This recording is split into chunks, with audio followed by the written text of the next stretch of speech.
Hello दोस्तों, कैसे हैं आप सब। मेरा नाम है प्रेम और स्वागत करता हूं आपका हमारे यूट्यूब चैनल में जिसका नाम है स्माइल फॉर हैप्पी। तो दोस्तों, हम एक्सपेरिमेंट्स की वीडियो तो बहुत ज़्यादा बनाते हैं, तो सोचा कि आज थोड़ा अलग करते हैं। आज हम बताएंगे चार धामों के बारे में, चार धाम की जानकारी, इसका रहस्य और भारत के चार धामों के बारे में बहुत लोगों को नहीं पता है।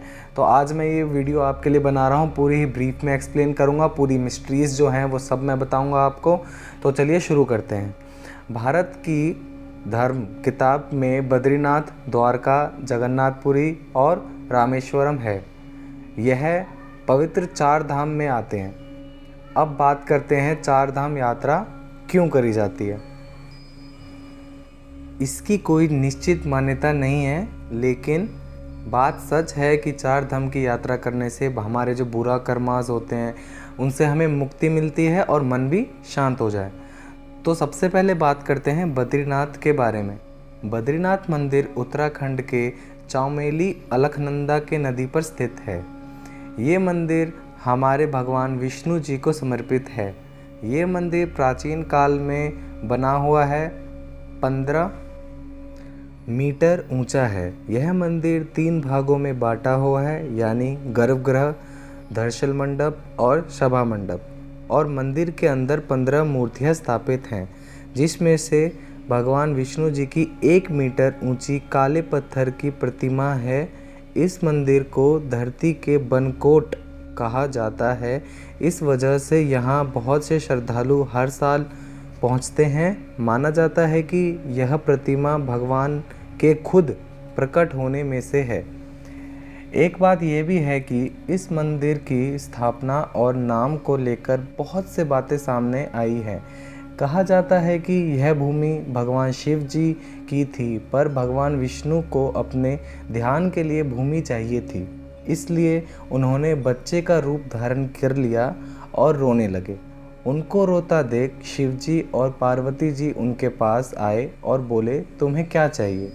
तो उन्होंने शिवजी से केदार भूमि मांग ली। और दूसरी कथा ये भी है कि एक बार देवी लक्ष्मी भगवान विष्णु से रूठ गई, तब भगवान विष्णु ने उन्हें मनाने के लिए तपस्या करने लगे। जब ज़्यादा ध्यान के दौरान मौसम खराब से अनजान थे, तब लक्ष्मी जी ने पत्नी धर्म निभाते हुए बद्री के पेड़ का आकार ले लिया और भगवान विष्णु को बचाने के लिए अपने शाखाओं से ढक लिया। ऐसे ही जगह का नाम बद्रीनाथ पड़ गया। कहा जाता है कि जो इस स्थान के दर्शन कर लेता है वह जीवन और मृत्यु से मुक्त हो जाता है। बद्रीनाथ की मान्यता ये भी है कि यहाँ पर शिव जी को ब्रह्म हत्या से मुक्ति मिली थी और इस गाथा को ब्रह्म कपाल के नाम से जाना जाता है। ब्रह्म कपाल एक ऊंची शिला है जहाँ पर पितरों का श्राद्ध अर्पण किया जाता है। माना जाता है यहाँ श्राद्ध करने से पितर को मुक्ति मिलती है। तो ये था बद्रीनाथ के बारे में। तो आइए अब बात करते हैं दूसरे पवित्र स्थान जो कि द्वारकाधीश मंदिर के बारे में है। यह मंदिर भारत के पश्चिम स्थान के अरब सागर के किनारे पर गुजरात में स्थित है। यह स्थान भगवान श्री कृष्ण के निवासी स्थान है। भगवान श्री कृष्ण के शासन के अलावा भगवान विष्णु ने भी यहाँ शंखासुर नामक राक्षस को मारा था। द्वारका के स्थापना के पीछे भी एक कहानी है, वह मैं आपको अभी सुनाता हूँ। जब भगवान कृष्ण ने मथुरा के अत्याचारी कंस का वध किया था, तब कंस के ससुर मगधपति जरासंध ने कृष्ण और यादवों को बदला लेने की ठान ली थी। उन्होंने यह सोचा था कि इस कुल वंश का नाश कर दूंगा और अपने बदला लेने के लिए उन्होंने कई बार मथुरा और यादवों पर आक्रमण किया। इस वजह से भी श्री कृष्ण ने सुरक्षा को ध्यान में रखते हुए उन्होंने मथुरा को छोड़ते हुए एक नई नगरी बसाने का सोचा और इसका काम विश्वकर्मा जी को दिया। उन्होंने एक ही रात में इस नगरी की स्थापना कर दी। उसके बाद श्री कृष्ण और यादवों के साथ द्वारकापुरी चले गए। उसके बाद श्री कृष्ण ने द्वारकापुरी पर 36 साल तक शासन किया और जब श्री कृष्ण ने बेनकोट प्रस्थान किया तो यह नगरी पूरी की पूरी समुद्र में डूब गई और केवल श्री कृष्ण का मूल मंदिर ही बच गया। कहा जाता है कि अभी भी इस नगरी के कुछ निशानियां पाई जाती हैं। कहा जाता है कि इस नगरी के डूब जाने के बाद श्री कृष्ण के पर पोते वज्रनाग के मुख्य मंदिर का निर्माण किया गया, जो कि 2500 साल पुराना है। यह मंदिर 7 मंजिला है, जिसके 2 दरवाजे हैं, जिसका नाम है स्वर्ग द्वार और दूसरे का नाम है मोक्ष द्वार। इस मंदिर की ऊंचाई करीब 157। तो ये थी कुछ जानकारी द्वारकाधीश द्वारका नगरी के बारे में कि इसका नाम कैसे पड़ा, कैसे समुद्र में समा गई। तो चलिए अब हम बात करते हैं अपने तीसरे पवित्र स्थान, जो कि है जगन्नाथपुरी। जगन्नाथपुरी ओडिशा में पुरी शहर में है। जगन्नाथ शब्द का अर्थ है जगत के स्वामी। जगन्नाथपुरी में कुल 3 देवता विराजमान हैं, भगवान जगन्नाथ, उनके बड़े भाई बलभद्र और उनकी बहन सुभद्रा। इन तीनों की यात्रा लगभग जून या जुलाई में रथ यात्रा आयोजित की जाती है।